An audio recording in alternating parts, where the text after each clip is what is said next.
एक सच्ची कहानी है जो मैं कभी किसी को नहीं बताना चाहती थी, लेकिन आज आपको सच्चाई से आगाह करना चाहती हूँ। शायद आपको ये कहानी एक ख्वाबा ख्याली बात लगे, लेकिन यकीन करें, ये सब कुछ मेरी आंखों के सामने हुआ था। ये वाकया इस वक्त का है जब मैं अपनी यूनिवर्सिटी के आखिरी साल में थी।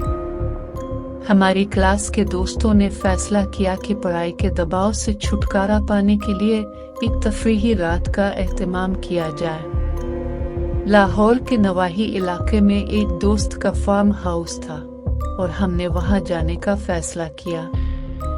रात के तकरीबन 10 बजे हम फार्म हाउस पहुंचे। जगह बहुत पुरसुकून थी।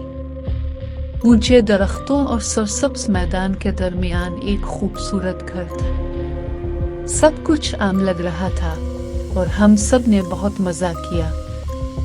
हंसी मजाक, गाने और खाने के बाद आधी रात का वक्त हो चुका था। हम में से कुछ ने घर के अंदर रहने का फैसला किया, लेकिन मैं और मेरी 2 सहेलियां फातिमा और ज़ारा बाहर खिली हुआ में कुछ वक्त गुजारना चाहती थी।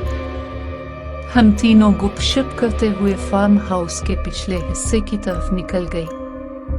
वहां एक पुरानी गली थी जो काफी लंबी और सुनसान थी। गली के दोनों तरफ ऊंचे दरख्त थे और चांदनी रात के बावजूद अंधेरा महसूस हो रहा था। ज़ारा ने मजाक में कहा, ये जगह तो किसी हॉरर फिल्म का सीन लग रही है।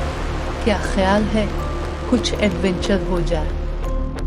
फातिमा और मैंने हंसकर उसकी बात को मजाक में टाल दिया, लेकिन ज़ारा ने इसरार किया कि हम गली के आखिर तक चलकर देखें। हमने सोचा कि यह मामूली सी बात है और हमने कदम बढ़ा दिए।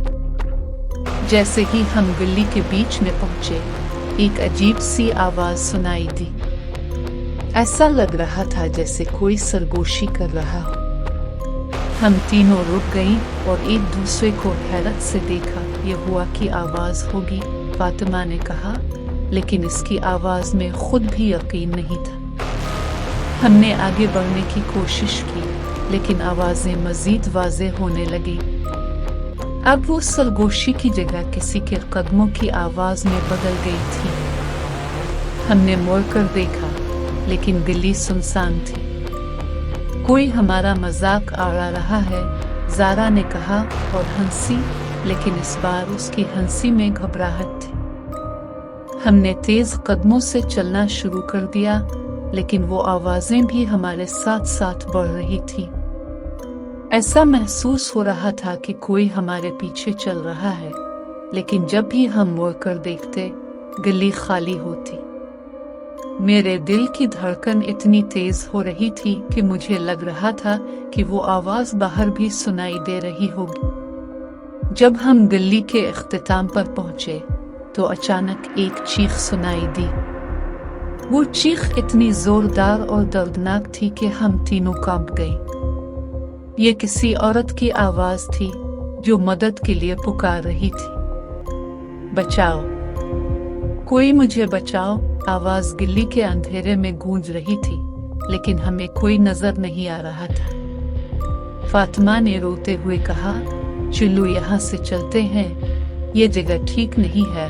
हमने फौरन वापस फार्म हाउस की तरफ दौड़ लगाई, लेकिन जैसे ही हम गली के दरमियान पहुंचे, वही चीख दोबारा सुनाई दी। इस बार वो आवाज इतनी करीब थी कि ऐसा लग रहा था जैसे वो हमारे ऐन पीछे हो। मैंने हिम्मत करके पीछे मुड़कर देखा। वहां एक साया था, लेकिन इसकी शक्ल वाज़ेह नहीं थी। वो साया धीरे धीरे हमारी तरफ बढ़ रहा था और उसकी हरकत इतनी गैर फितरी थी कि मेरे हाथ पैर सुन्न हो गए। हम तीनों चीखती हुई फार्म हाउस की तरफ भागे और सीधा अंदर जाकर दरवाजा बंद कर दिया।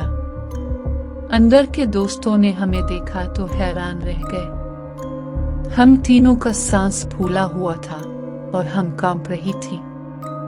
जब हमने उन्हें सब कुछ बताया, तो एक दोस्त ने कहा, ये गली बदनाम है। कई साल पहले यहाँ एक औरत को कत्ल कर दिया गया था और उसकी रूह आज भी इंसाफ मांग रही है। हमने वो रात किसी तरह गुजारी, लेकिन अगली सुबह हम फौरन वापस लाहौर आ गए। इस रात के बाद मैंने कभी इस फार्म हाउस की तरफ नहीं देखा और न ही इस गली की तरफ जाने की हिम्मत की। आज भी जब कोई रात के अंधेरे में किसी गली का जिक्र करता है तो मेरे दिल में वो चीख गूंजने लगती।